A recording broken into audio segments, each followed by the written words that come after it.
Vous savez, les femmes, on les a en grande partie est partie tout de suite vers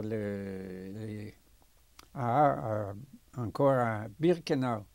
On les a, les femmes un peu âgées et les enfants, et les hommes âgés, trop âgés, et les hommes écartés étaient portés à Birkenau vers les fours crématoires. Il y en avait, je crois, 3 ou même plus.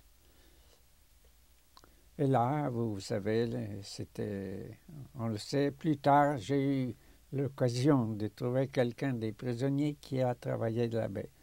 Ça s'appelait commande spéciale. C'est-à-dire, les prisonniers du commande spéciale entraient quand la salle de soi-disant des douches, c'était une salle, était ensuite, au lieu de la douche, j'étais dans les cyclones et il mourait. Alors, il devait couper les cheveux aux femmes, enlever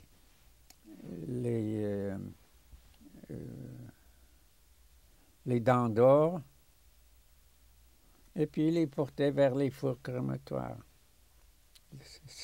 C'est ça, c'était le commando spécial. Mais c'était qui dans le commando spécial? C'était des prisonniers juifs ou des prisonniers allemands? Juifs, mais il y avait des SS allemands qui les commandaient. J'ai appris qu'on leur donnait souvent du cognac. Et ils habitaient dans les baraques qui étaient loin de la nôtre.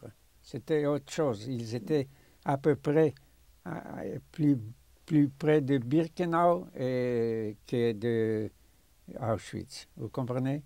C'était un commando assez nourri parce que c'était du gros travail, mais qui n'habitait pas avec nous. On était loin.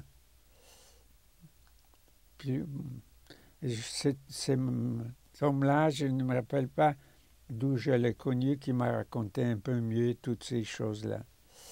Parce qu'il paraît que de temps à autre, il se trouvait que parmi ces prisonniers du Sonderkommando, Sonderkommando, ça veut dire commando spécial, reconnaissait ou quelqu'un avec lequel il a été déporté, ou quelqu'un qu'il connaissait, enfin, des choses tristes.